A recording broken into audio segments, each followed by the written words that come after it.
Hola amigos de Compartamos la Historia. En esta ocasión vamos a dar una revisión por toda la historia de México. Para que sea fácil, ordenaremos en una línea de tiempo los principales momentos de nuestra historia, de una manera bastante resumida. Analicemos esta primera parte, que abarca desde la etapa lítica hasta que México logra consumar su independencia. La etapa lítica es un periodo muy largo de tiempo, que va desde el poblamiento de América hasta el perfeccionamiento de la agricultura. Podemos considerar que la etapa lítica es la edad de piedra en el continente americano. Lo más importante de este periodo es la presencia de megafauna, como el mamut, que fue cazado por los antiguos pobladores. Al final de esta etapa, se dio el desarrollo de la agricultura, lo que permitió un cambio muy importante. Al terminar la etapa lítica, comienza lo que se ha denominado México prehispánico. Durante este periodo surgen tres grandes regiones culturales, llamadas Mesoamérica, Aridoamérica y Oasisamérica. En Mesoamérica, gracias a su clima y presencia de agua, fue un lugar propicio para la agricultura, en la cual destacó el cultivo de maíz. En esta región surgieron grandes civilizaciones, como los olmecas, mayas, teotihuacanos, mexicas, entre muchas otras. El desarrollo de las culturas prehispánicas se vio interrumpido con la llegada de los españoles al continente americano. En 1519 llegaron las embarcaciones lideradas por Hernán Cortés. En 1521, la ciudad de Tenochtitlán, que era el centro del imperio más grande, fue conquistada. Después de eso, durante varias décadas, los españoles se encargaron de conquistar todo el territorio. Así fue como comenzó el periodo, en el que nuestro territorio se denominó la Nueva España. El gobierno de los españoles se basó en el establecimiento de un virrey, que administraba bajo el poder del rey de España. Durante este periodo, se creó un sistema desigual, en donde los españoles ocupaban los puestos políticos más altos, mientras que la población de origen indígena vivía en malas condiciones. Los descendientes de los españoles nacidos en América o criollos comenzaron a desarrollar ideas de autonomía. Esto los llevó a la lucha por la independencia. En esta lucha destacan personajes como Miguel Hidalgo, Ignacio Allende, José María Morelos, Vicente Guerrero y Agustín de Iturbide. Al finalizar la lucha, se consiguió la independencia de México. El lograr ser independientes solo era el primer paso para la construcción de nuestra nación. Aún quedaba un reto muy grande, que era consolidar un sistema político. Al inicio se debatía entre crear una monarquía o una república. En 1822, Agustín de Iturbide fue coronado emperador. Sin embargo, este imperio duró muy poco tiempo. En 1824 se promulgó la Constitución que estableció la creación de una república federal y fue elegido como presidente Guadalupe Victoria. La política mexicana se dividió en dos bandos, liberales y conservadores. El grupo liberal buscaba cambios políticos, inspirados en las tendencias de democracia que se vivía en países como Estados Unidos, mientras que los conservadores buscaban mantener un modelo similar al de la política europea y las monarquías.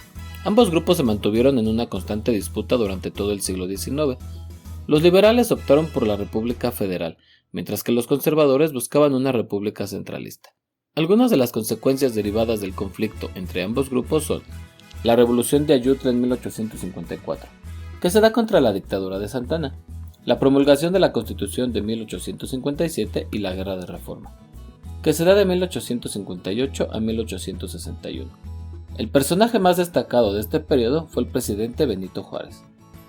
De manera simultánea se dieron intervenciones extranjeras en México. En primer lugar, España se negaba a reconocer nuestra independencia y realizó varios intentos de reconquistarnos, el último de ellos en 1829. En 1836, Texas se separó del territorio mexicano, y 2 años más tarde, en 1838, se dio la primera intervención francesa o Guerra de los Pasteles. Sin lugar a dudas, la intervención más dañina para México fue la guerra con Estados Unidos, ya que en 1848 se perdió una gran parte del territorio nacional. Desde ese año, los estados de Alta California, Texas y Nuevo México pasaron a formar parte del país vecino. Otra intervención se dio en 1862, cuando Francia nos invade por segunda vez. Es durante esta guerra cuando se da la Batalla de Puebla, el 5 de mayo de 1862. En 1864 llega a México Maximiliano de Habsburgo, estableciendo el Segundo Imperio Mexicano. Luego de 3 años de lucha, Maximiliano es fusilado en el Cerro de las Campanas. Tras la muerte de Maximiliano, Juárez gobernó al país hasta que fallece en 1872. Fue sucedido por el presidente Sebastián Lerdo de Tejada, quien buscó su reelección. En 1876, Porfirio Díaz llega al poder con un golpe de estado derivado del Plan de Tuxtepec. Así comienza el periodo que conocemos como Porfiriato.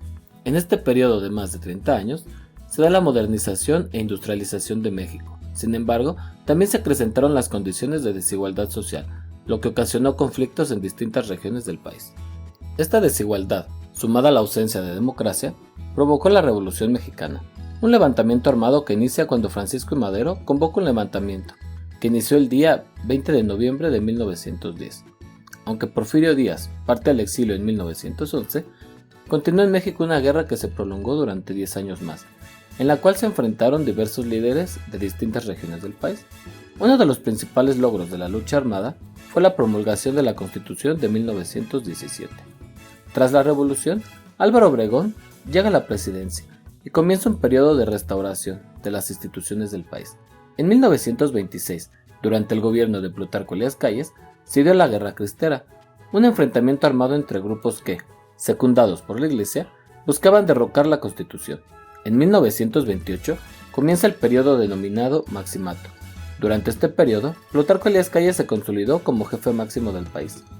Calles pudo dominar la política nacional, gracias a la creación de un partido político, el PNR, que gobernaría México durante el resto del siglo XX. Ahora veamos las últimas etapas, hasta llegar al México actual. En 1934, llega a la presidencia Lázaro Cárdenas. Fue el quien puso fin al Maximato y reformó el partido político, que pasó a llamarse Partido de la Revolución Mexicana. Cárdenas empleó una política nacionalista, que se ve perfectamente reflejada en la expropiación petrolera. En 1940 se dio un crecimiento económico muy importante, que en gran medida se dio gracias a la industria petrolera y al impulso que la Segunda Guerra Mundial le dio a esta. Sin embargo, durante la década de los 70 este crecimiento se vino abajo, cuando la población se dio cuenta de que solo era una ilusión. La deuda de México aumentaba, pero también la desigualdad social y el autoritarismo. Nota: nuestro partido ahora ya se llama PRI. En los 2 sexenios siguientes, se trató de enfrentar la crisis económica en México. El presidente López Portillo trató de levantar nuestra economía, utilizando el petróleo como su gran impulsor. Sin embargo, al finalizar su gobierno entró en la peor crisis que se había registrado hasta ese momento.